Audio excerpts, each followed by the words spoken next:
Alright you guys, what is going on, and welcome back to the channel. So we're working obviously on the blob ice more today. I don't even feel like I need to say that anymore at this point. So before we even get into what we're doing today, I found some things out about that long block that I do want to go over with you guys because I feel like it's pretty interesting stuff. So I've been taking a while and looking over this long block and trying to figure this thing out a little bit.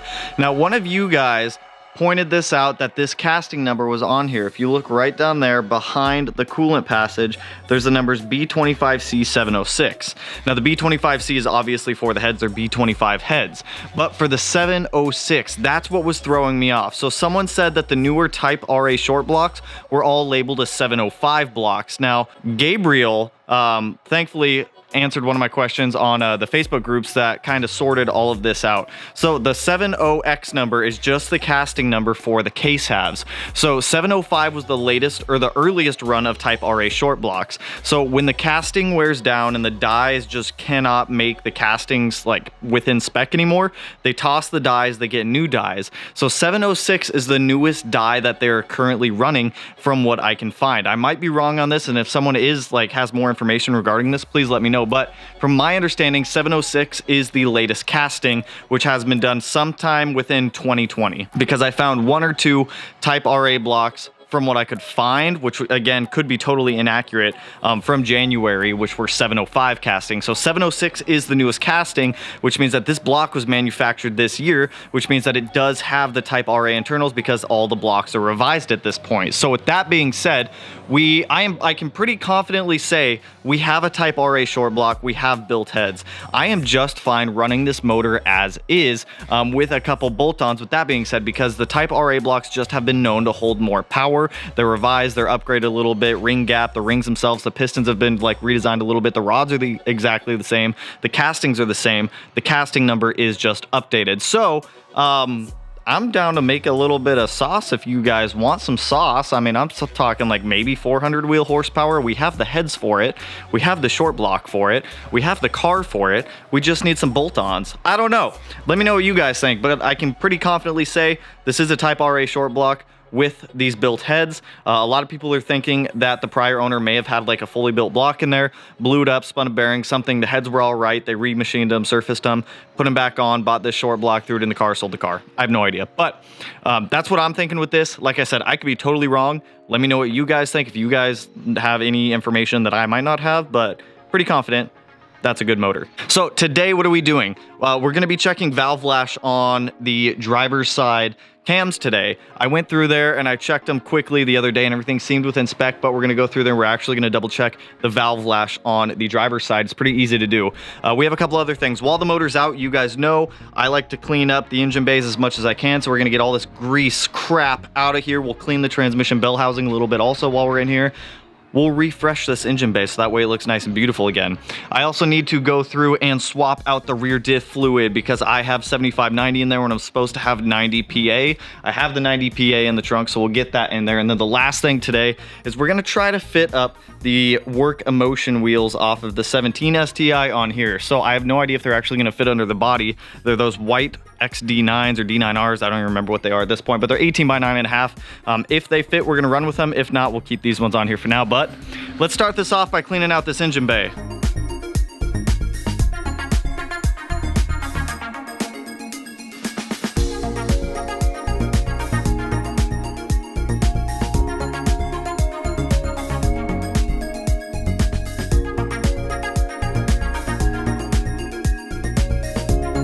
So this is about as clean as I'm going to be able to get this engine bay. The transmission looks a hell of a lot cleaner than we started because remember it was just coated in like grease in there.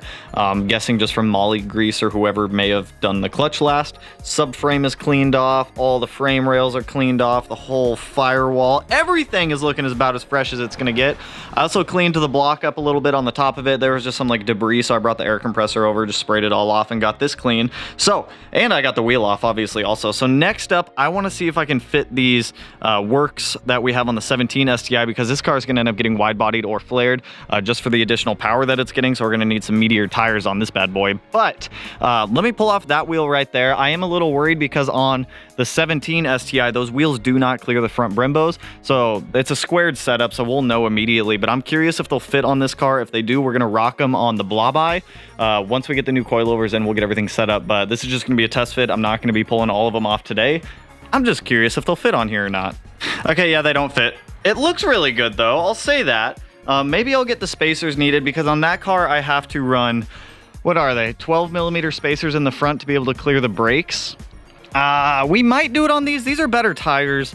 I don't know. Do you guys want to see the gold BBSs on the car, or would you rather the white works? I'm open for either option. The works have better tires on them. They do look good. They're very dirty. So unfortunate that it doesn't clear the brakes. It's this part of the wheel back here where it's the concave or the convex. I don't remember which one it is, but it hits the caliper. So obviously that's not going to work. Let me put the BBS wheel back on. Let me throw the work back on there, and then we'll keep going on this. We'll do the rear diff, and then we'll check valve lash on the driver's side head. All right, BBS wheels back on. I was really hoping the works would fit. So it's whatever. It's whatever. The works don't fit. Next up, we need to get, I don't even know where I put the fluid. I'm just walking around. I think it's in the trunk of the car. We need to get the rear diff fluid swapped out since I put the wrong stuff in there. Is it in here? Please be in here. I gotta find the rear diff fluid, but while I find that, we'll let it drain first. So on these cars, I've done a complete walkthrough on how to like drain the diffs, the transmissions on these cars, and refill them. So always undo the fill plug before you undo the drain plug, because if you can't get the fill plug out after you take the drain plug out, you're kind of SOL. So let me crawl back down there. There's a red fuel transfer pump or a red fluid transfer pump that I'm going to be using to put the fluid in the car. So we'll drain it, we'll get the new fluid in, and then we'll move on to the motor and check valve lash on that head again, just because I want to make sure that everything is like good to go. So for anyone who is curious, this is what I used for the rear diff. It's Motul SAE 90PA. It's awesome stuff. It's mineral oil made for LSD based rear diffs. I believe it's the 04 to 06 STIs have LSD based rear diffs, and then in 07 they changed it over to a torsion where you can use 7590, just standard Motul. So that is checked off. I'll link this down in the description for anyone with an older STI, and I'll also link down there that fluid transfer pump that I use just to be able to like easily fill them up. But that guy. So I need to run to Harbor Freight or AutoZone. I need to grab some feeler gauges because I have no idea where mine went. So I'm going to go grab a new set of feeler gauges. When I come back, we're going to pull off the coil packs on here, pop out the spark plug so that way we're not building compression as we try to turn the motor over. And then we're going to start measuring the valve lash between the cam and the bucket to see if it is in spec. Like I said, I measured it before, but I did a quick measurement and I actually didn't like go in there and like write everything down to make sure it was all within spec. I have the specs for Brian Crower, so let me go grab a feeler gauge. We'll come back and then we'll knock this out. So we are ready to measure the valve lash or the clearance between the cam and the actual bucket. So what I recommend you guys do if you're going to do this is obviously take all the spark plugs out so you're not building compression.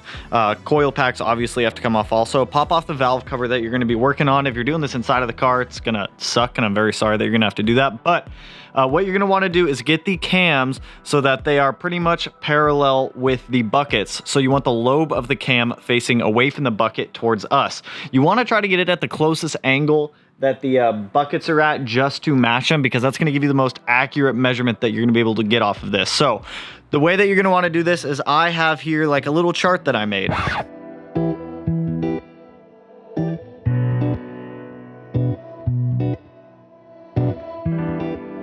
So on the intake side, we want our clearance to be 0.06 of an inch. That's going to be between the bucket and the cam. So I'm going to take the measurement from there, write them all what they are. Same with the exhaust side. The exhaust is supposed to be 0.08 of an inch, and I think we have plus or minus 0.02 of an inch. I'll have to double check Brian Crower's instructions on the clearance for these. So what I'm going to do is start over here on the left side, work my way to the right side, come down here left to right, and I'll just start moving the cams however I need them to be able to get the measurements in there. So once I can like freely get it all in there, get all the measurements taken, we'll write them down.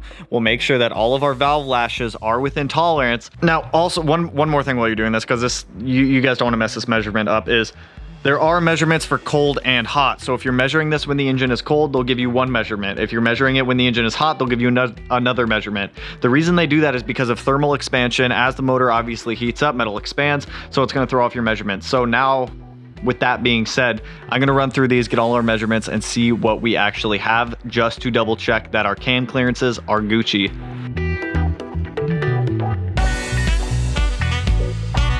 Well, there's our head, there's our cams. I have taken all measurements and I have 100% found what the clicking noise was.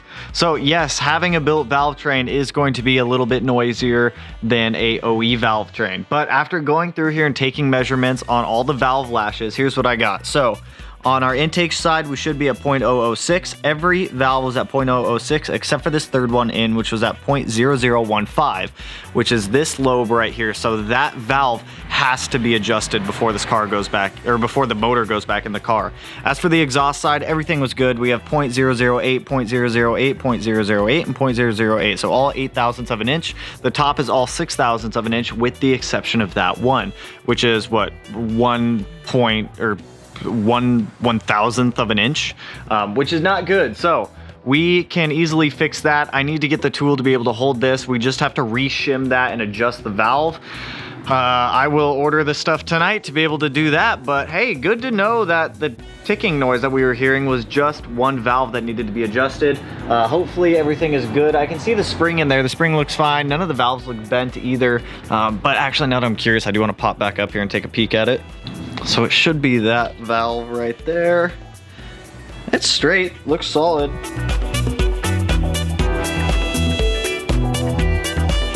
Okay, I changed my mind. We're not ending the video yet. So we're gonna pull out the intake cam off of this head, so that way we can get that bucket out, so that way we can get the new one ordered. All we gotta do is order the appropriate size bucket. We can get it in there, lube it up, everything should be fine. The clicking should stop. I went inside, sat down, started going, and I was like, we'll just knock it out tonight. So I've got the timing covers off. I'm gonna have Matt come down. He's gonna hold the crank pulley for me while I break free that cam gear. There's multiple ways you can take cams off. I'm gonna have him just hold that for me. It's just gonna make life a little bit easier. I could, if I had a second timing belt somewhere, I don't wanna salvage this one, or I don't wanna destroy this one, but if I had a second one, you can lock down the cam gear with some vice grips, just so the cam gear doesn't move. But like I said, I don't wanna wreck this timing belt if I don't have to. So Matt's gonna hold the crank down for me while I break this loose with the Whizzy Woo Woo boy. We'll get the cam gear broken loose a little bit. Once it's broken loose, we'll take timing off the car, and then we'll get that cam out. We'll pull that bucket, and we'll see what we need to order to get this thing back and going again.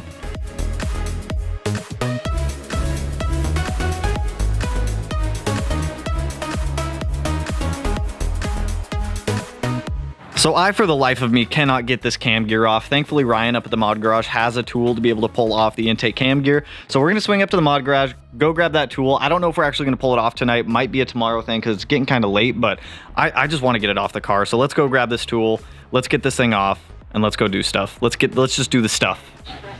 Will you come with me to the mod garage? We have to go pick up a tool. Will you come? We've made it to the mod garage. Let's grab our goodies. All right, so first of all, huge shout out to Ryan because he just let us borrow every single cam gear tool that we could ever need and think of and appreciate. And thank you so much, Ryan.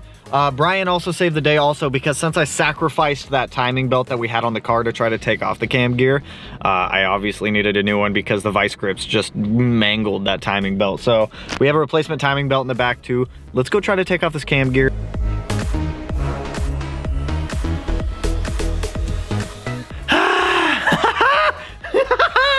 We got it off! We got the cam gears off! Oh my god, whoever torqued those down went way past torque spec. Torque spec on those was like 60 foot-pounds. Bro, these were torqued to like 150. Jesus! They off though. So let me show you guys where we're at. We're gonna get this bucket out tonight and that's where we're gonna stop. I just wanna get the new bucket out so that way we can figure it out, get the new one ordered. But Jesus, these cam gears. Oh! So it is a little dark, I do apologize. We went well into the night yet again, but cam gears are off. So I'm gonna pull this cover off. I'm gonna pull both of those seals out. We're gonna get the main cam keeper guard off. I'm gonna leave the exhaust cam on here because there's no reason to pull that guy off. So let me get the intake cam off of here. Let's get that bucket out and let's see what we're working with here.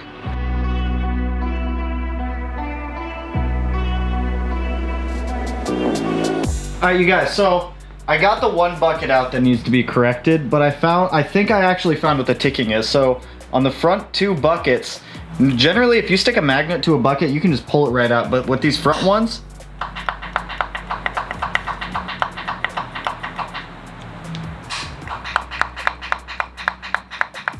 yeah, they don't come out. So what the issue that I found here is on the main journal right here where the cam sits, the two buckets won't come out because there's a small lip on each side of the journal. There's just a burr on each side from when it was machined for the cams. So I'm gonna have to deburr that edge off of there to be able to get these buckets out. I don't even need to take these buckets out, but I have a feeling that's what the clicking was that we were hearing. It's just the buckets hitting the journal. Just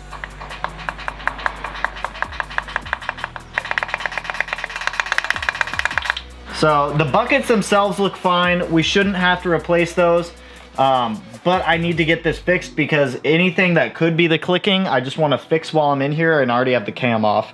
To get the cams off though, since I didn't really walk through it, pull off the cam gears, pull off the rear timing cover, pull off the main cam gear guides that just kind of keep the cams in place, and then pull off the rear cam lock that holds the cam in place. Also, I'm not taking the exhaust cam out. There's no need for me to do that, so I'm gonna work on trying to get like this deburred down a little bit, just to be able to get these buckets out, just so we're not dealing with this clicking noise all the time.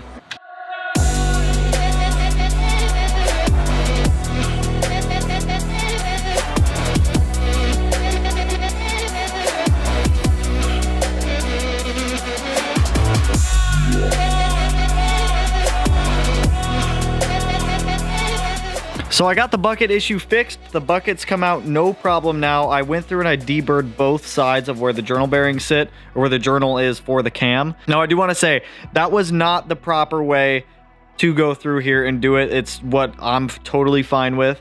I did this in aerospace for a while where I had to like deburr some high critical parts.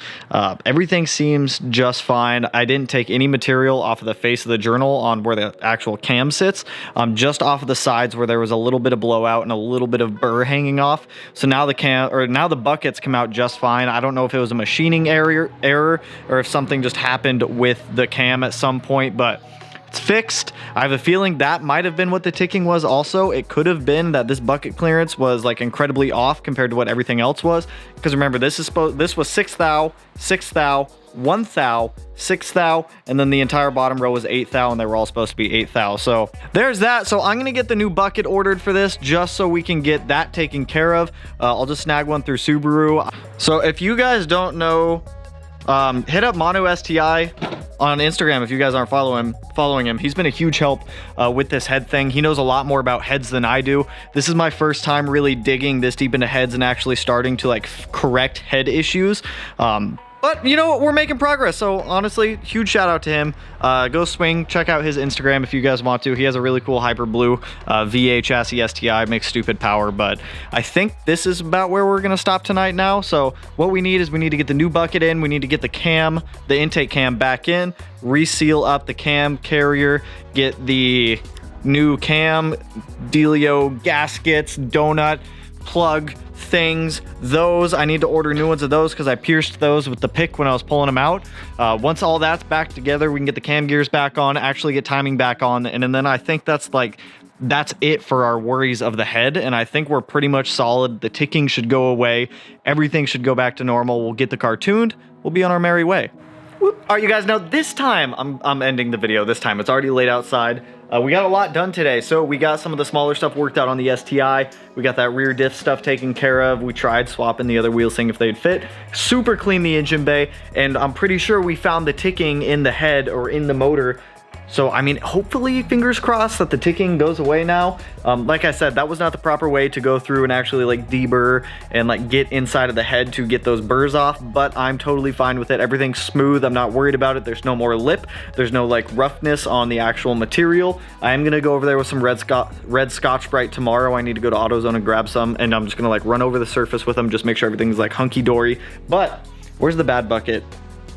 Pretty sure this was our bad bucket. I'm pretty sure this was our issue. So anyways, I don't know. There's a lot of stuff that we fixed, a lot of stuff that we did. So if you guys like the video, you know what to do. Go ahead and hit that like button and turn it blue like the seats in the Subaru, or black like the actual Subaru, or gray like the other Subaru. Turn it whatever color that like button turns. Just hit that button. And if you guys want to support the channel, you guys can always snag some Smeedia merch. Running low. Once we run out of like drive inventory and some of the other stuff, I'm going to order the next round of merchandise. So right now, everything is on sale. If you do want to hook it up, support your boy and grab some awesome merch. But with that, you guys, oh, and if you're not subscribed, subscribe to the channel. One of these corners, you know, I'll put it in one of them. But with that, you guys, I'll catch you in the next one. Peace out, homies.